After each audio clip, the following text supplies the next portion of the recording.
Hello everyone, welcome to CWU Live. My name's Chris Webb, Head of Communications. Delighted to be on location today for this week's show here in Liverpool. We said when we created the show we wanted to get out and about as much as possible, so that's what we're trying to do.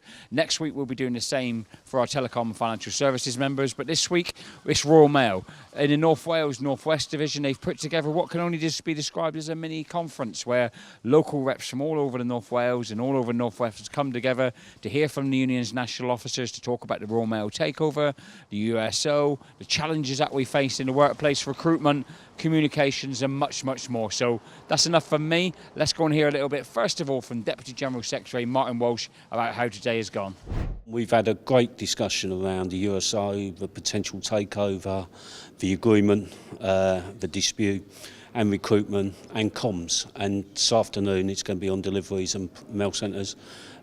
Proper questions from local reps, challenges, we think these things should take place, every quarter in every division. We've got a new sort of project where, we've got 21,000 non-members in Royal Mail, and a large number of them are new entrants. We're going to reduce their fee, membership fee, to under a tenner, almost like a contract. You join the union, we will improve your terms and conditions, including getting you delivery supplement, getting you some protections which legacy people. And once we've done that, we expect you to go back to paying the full rate. And that is a contract between us and you. You'll hear a lot more of that. We're determined to engage with our new entrants. Whether you're a local rep or a member, the last 6-7 years have been really challenging, whether it's through the pandemic, whether it's through a bit of dispute where some people were disappointed with the agreement, whether it's on the basis of Royal Mail, close to administration, and now a takeover, and now a potential USO. So we were trying to give everyone an update that the union's still fighting for you.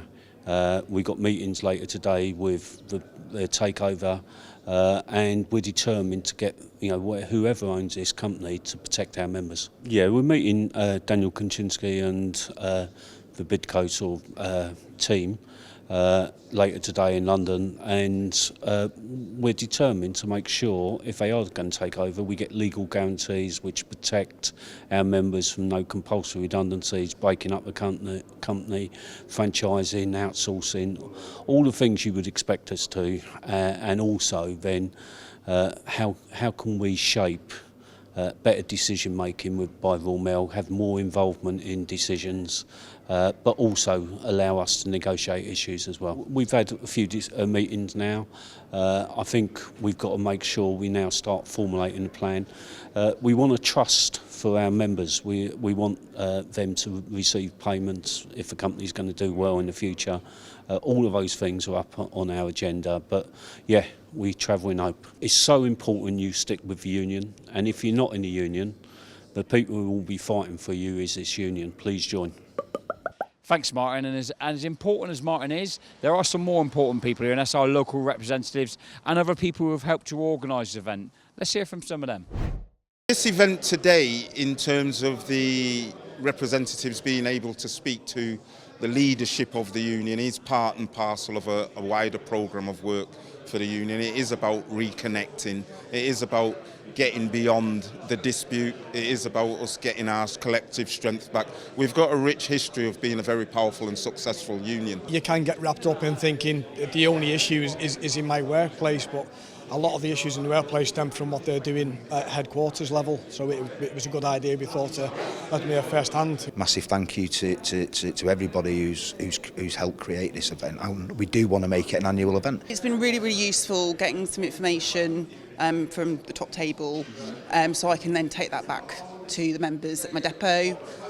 So it's kind of inspired me to really mobilise and get into action. This event is targeted obviously at unit representatives who, to be fair, and it's said by a lot of people, are the most important representative in the union. Actually, to allow them to speak to people and officers of the union is absolutely key in getting the communications across. It takes a special kind of person, in my opinion, who will step up and be a local representative. It's really, really tough. But hopefully what they've heard today gives them some hope that we are going to turn things around. Overall, I've loved becoming a postie. I really love the job. I really love serving the community. I see the real value in it. It's been hard work. I came at a time when there'd been an office revision, so there'd been 7 town rounds reduced down to 3, and I took on one of those. So it was quite daunting, really hard work. And I wouldn't say I necessarily got the training I would have expected. So that's one of the reasons why I decided to become the rep, to really fight for the training that new starters need, especially in the terms that they've been given as well. I think we're in a very difficult situation in terms of the level of change that members are feeling coming across all at once. So yeah, it's a multitude of issues. I think a big issue is for new members, not just in terms of terms and conditions and them not being happy once we realise the difference with the older members, but the staffing issues it causes within offices, because obviously they're coming in, they're not always happy, they're not always told up front what's going to be happening, and a lot leave soon after, unfortunately. I think a lot of it is job security. It's decent pay, because that's what people got to work for, and also people want to be, they want to enjoy the job. And I think in Royal Mail at the moment, what we're seeing is a lot of our members aren't really enjoying the job because of the actions by the Royal Mail management. While the business can recruit, they tend not to be able to retain the people, so they're in a constant flux of understaffing. They've got people going out on deliveries and not really understanding what they're expected. I don't think the recruitment's right, because they're being told you're recruited as a driver, and when you get into the office, you're out on delivery, and that's one of the reasons they're leaving. They're not happy on about the terms and conditions, because obviously they're working longer hours for less pay compared to the old guard kind of thing. The changes have been so difficult, so hard. The biggest response we get back is obviously time to do the job. The workload is getting beyond a joke in lots of places now. It's impossible now for lots of staff, from our members, to make commitments with their families, etc. But if we work together and get things done and try and resolve those issues, I'm pretty sure we can get some balance back into the workplace. It's going to take time, though. What this present board's done and the last board is disgraceful. How they've treated people. I mean, when we saw people being sacked during the dispute, this union ensured that the vast majority of those people got their jobs back. It was this union that did that. Royal Mail didn't want to do it. It was us that did that. But, whether we're able to get a better deal, better agreements, assurances in regard to our job with the takeover, let's hope we do. Because if it does happen, I've got to be honest, I can't see it being any worse than what it is at the moment with this present board. Are we going to be in a better place with the takeover? Worst case scenarios, we stand still for me, if the takeover does happen. So it's interesting watching the dynamics of it all, and listening to the feedback from Martin, and also the interviews with this Krasinski guy from the Czech Republic. So I think it's a case of watch the space. When you get private equity companies looking to take over a business, they're usually in it for self-interest rather than the interest of the workers. But we have to see how this one pans out, because quite frankly, the current board don't appear to be too concerned with the workforce either. So we're betwixt and between two evils, I think. I think it's going to be a bit hard. I feel like he's going to take over and maybe make us do more work, less pay kind of thing. It's going to be quite hard, but we'll see what happens. Like I said, he wants to own it forever, so he might want to actually put money into it more than take out of it kind of thing. It's not exactly in a good place at the minute, so it's sort of what I'm getting off a few of my members is, can it actually be any worse than how it currently is? And obviously that's up for Martin and Dave to find out, really. If you really, really want us to get the terms and conditions right, get the improvements to the workload that we're seeing massive inconsistencies with, join the union. It's like an insurance policy, but a very cheap one. Hopefully you never need it, but if you do, we're there for you, and we're there for you every day in the workplace, and of course right across the country with all the way up to headquarters. Joining the union, we can help fight for better terms and conditions for new starters. The strength in numbers, it's simple as that. And if we want to be able to change Royal Mail's mind in regard to the terms and conditions of our new entrants, which is an absolute disgrace, we're only going to do that with strength in numbers. We've got brilliant conditions compared to we were 150 years ago, haven't we? You know, we've got minimum wage, we've got some protection, so a lot of young people don't see the value of maintaining that. Remember, we're all in this together, and if we all stand together, we've all got a good voice and we can make changes to help all of us. Some brilliant content there, and that's what we wanted to come here to Liverpool today. So you on the show, we weren't hearing just from our officers, but you were hearing from fellow colleagues who are at the coalface, because obviously you're going to think, is the union here in communications trying to just give us the good side? Are we trying to soften you up? No, actually, we're here to meet local reps to answer questions, people that directly interface and represent you in the workplace. In the afternoon of today's session, there were some brilliant contributions from our national officers, Davy Robertson and Mark Boach, who talked about all of the big ticket issues impacting you in the workplace. Let's hear from them too now. I think this kind of event is maybe something divisions, branches should look at, because it does, nothing replaces face-to-face as the best means of contact. So actually having unit reps with access to the officers, to the DGSP, to the head of comms, over a day, a 4 or 5 hour session, I think there's real value in it. And today the level of engagement, the questions, the interaction, I think it's been excellent. I think it's well documented, isn't it, what a difficult couple of years we've had as a trade union, and through 22, 23, during the national dispute, even after the national dispute, our members have been under attack by the employer. The kind of "it's our business to manage" mantra became endemic, and really members have had to deal with a level of imposition, with a level of hostility that I think, with the best will in the world, has been way beyond what we've seen as the norm before. So the challenges are huge. Managerial attitude, but not just managerial attitude, the level of change is large as well.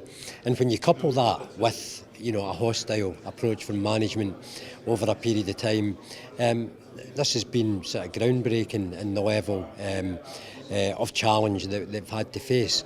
So that's the task that we've got. We have to ensure that our members are listened to, that they are respected, that their issues are addressed, and that's what we're all trying to do. And I think, as I said, I think events like this assist in that, because I don't know what happens in every DO or every mail centre better than the people that work there every day.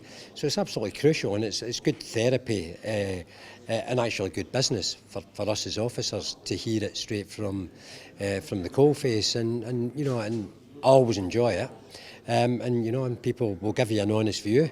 Might not always be an honest view that we would wish for, but that's the type of interaction that keeps the union alive. It's a place for all sorts of comms, but nothing replaces face-to-face discussion. So it's tough out there. We've got, I suppose, with the things that are coming, which Martin, DGSP, spoke about today, the USO, the potential takeover. I don't think we could say with any truth to anybody things are going to get better quickly, but that don't mean we don't keep fighting. And what we have to do is just, make sure that we're always doing everything we can to alleviate the problems our members face. We spoke a lot about the network window. Clearly, that's a huge change. I mean, a change probably we haven't seen the magnitude of since the move to a single daily delivery, and arguably it might even be bigger than that. So a huge change in every part of the business, and all having to land together on one day. So it was never going to be easy. It was always going to be challenging, and there would always be teething problems. So working through them. So the feedback we've had today on a number of issues is crucial. It's crucial that we actually hear what it means in their workplace, because we can ask management, and management nationally may say, it's going well, it's hitting all the metrics, but they don't live in whatever delivery office or mail centre we've heard from today. So it's absolutely crucial that we hear, for good or bad, what it's actually like in their workplace just now. So I'm never daunted by any feedback. All feedback is good feedback. What I will say today is all of the feedback has been constructive, all of it's been respectful, all of it's been about solving problems rather than creating them. So, I have to take my hat off to everybody who was involved today, the division for organising it, but every rep who's been here today has approached this as an opportunity and I think tried to get the best value out of it. So, all good. We never take feedback for granted, and it will always be fed back in to national discussions, and we said that to the room. A number of us have said that today. Effectively the union's the opposite of Royal Mail. Royal Mail's a hierarchical structure where it's top down. The union has been and always will be bottom up. So we are, at national level, we are there to address the concerns of the people who do the job. So everything that's been said today, everybody I saw has taken copious notes, and we will feed that back into the discussions we're having, because it's only by doing that that we can ensure that we are always representing the members, because that's what we're here to do. A Labour government's got to be a positive, so let's enjoy the fact that for the first time in a long number of years we have got a Labour government.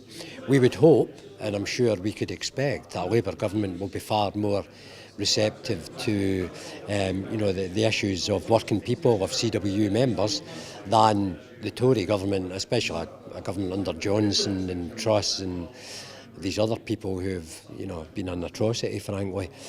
So we should be very hopeful that we will have a more receptive audience, but I don't think we can rely on Labour to sort out our problems.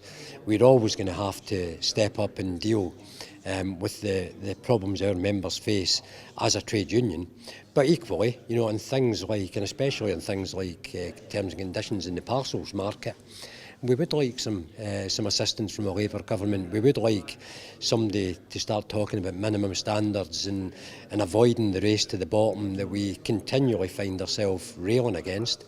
So I'm hopeful, but I'm not, equally I wouldn't be waiting for Labour to resolve our problems. We will still need to fight our own corner. To the membership, keep in there. We've come through, I say 2 or 3 years of the toughest years. And that's been a struggle. We do understand how difficult it is in the workplace. We do understand how demoralising it can be dealing with a management team who, you don't feel respect you. But please understand that we never stop fighting for you, and we never will. So keep that, constructive criticism, contributions from the field are always welcome, and we will always continue to try and do the best to maintain and improve your terms and conditions, to solve your problems in the workplace, because that's what you pay us to do. So, the fight's worth having, the fight's never over. We'll keep going if you keep going too, and I know they will. Lots of good contributions, good questions, challenging some of them, but I think that's where people are, a lot of our reps are at the moment, and that's understandable given the challenges and the pressures that people have been put under, really, through some of Royal Mail's poor managerial decisions. So it's no surprise, some people were apologising for giving us a bit of a kick, in the right way, of course. But it's understandable, we're used to that. But equally, it's because of their frustrations. So they're reaching out to us, really, and we're getting a little bit of the brunt of that frustration. But it's good. It's good that people have the opportunity to question, to comment, to input. And it's good also that we have the opportunity that we can listen and take that feedback, and then obviously raise that with, the level of management that we deal with. So I think all of that is really positive. That's good. A lot of frustration in terms of workload challenges and quality of service again, which is disappointing, because we have tried to do a lot of work with the company on quality of service, but once again, as soon as there's some financial challenges in the air, quality seems to go out the window. And some of that frustration, obviously our reps want to do a good job, our members want to do a good job, and they want to deliver for the customer, and they have a personal affinity with their customers out on their routes. And so when offices fail, it's all right for some of the managers sitting in an office, but it's the poor postman, postwoman out on the round who gets it in the neck and gets the frustration of the customer. And that's really annoying to them, because, as I say, they're proud to do a good job. So when they're prevented from doing and carrying out that good job, then obviously they take umbrage to that. So it's understandable. The union faces challenges from an operational sense. There's been a lot. I mean, it's coming at you so quickly now. I mean, obviously the network changes to members' start and finish times has been a massive issue. Some of the frustrations today around what that's meant, not just in terms of their work life, but in terms of the operational knock-ons from that. You know, things like, you know, getting the special deliveries delivered at either 9 o'clock or 1 o'clock. That's added pressures, people having to break off routes, and there's things that are not, you know, being dealt with managerially in the right way. So that's one pressure. I think other pressures are pressures that management are putting people under, particularly on some of their decisions around some of their kind of principal things around the creation of dedicated parcel routes, and some of the workload changes, and some of the fact that on dedicated parcel routes the recruitment is not good, the churn on some of those is not good, and there's a constant position operationally in some units that the parcels end up back on core. When the routes are not planned for them to be on core, that then causes further workload pressures. This is all because of kind of very blinkered Royal Mail thinking and planning, really. So I think there's some of the frustrations. And one of the things that, you know, that comes across is we're dealing with things on such a scale now. So we just dealt with, you know, a network change, which is probably the biggest change for 40 odd years, and then quickly behind that there's the threat of universal service change, so changing once again in the delivery operation. And then even above that, then there's who's going to own the company going forward, what does that mean for my job security, my pension, my pay terms and conditions, and my future. So, I mean, all of those things are concerns to our members, and obviously they express those. We do recognise that you know, we are going to get a much more receptive ear from, you know, a Labour government, and a more responsive one as well, and we'll have more influence. There's no question of that, and I've no doubt that we'll play our part in using that influence to benefit our members going forward. So that's got to be a good thing. Yeah, keep at it. Look, I mean, it's difficult, isn't it? I mean, we understand that. None of us are immune to it. You know, I would sort of urge and ask people, you know, not to. It's easy to moan, and we understand that, but there's a lot of frustration. I think there's a lot of frustration for working people generally because of, you know, let's face it, these days, you know, we've had all of us in terms of, you know, it doesn't matter what job you work in, we've not had a good lot over the last sort of 5 or 10 years. It's been a slog, isn't it? And I think everyone's feeling that. So, you know, what I would say to people is things can only get better. Things can and will get better. But they'll only do that if we stick together. Ultimately, we got to stay strong and stay united, because that is the only way collectively we're ever going to change things. You know, a divided workforce, and one that, you know, starts to turn inward, and hopefully not. But if that were the case, and, you know, people with apathy is not going to help us get where we all need to be, which is to continue to fight for improved pay terms and conditions going forward. So stay strong, stay together, and stay behind your local rep, your area reps, your branch officials, because without those guys and girls, you know, all of us would be in a far worse place. So keep at it and really stay strong together. Thanks to Mark and to Davey, and thanks to everyone here in Liverpool who's given up all of their time to come and interface with Martin, the other officers, and of course have their say. It's been brilliant, because as a communications department, we're keen to not only bring you the information and news from the officers, but also views from the coalface, the people that directly represent you. And we're going to be doing more and more in that in the coming week. Next week, we're out and about with Karen Rose, Deputy General Secretary, Telecoms and Financial Services, for a TNFS special. But from then, we're really going to get on the road and do loads and loads of workplace features. So if there's issues in your workplaces, if there's challenges, if your rep has done some brilliant work and you want to showcase it, stick it in the comments and we'll get out and about and we'll put your workplace on the list. But for now, stick with your union, and please share the link so as many people as possible get to watch, listen and see the show. Thank you, everyone.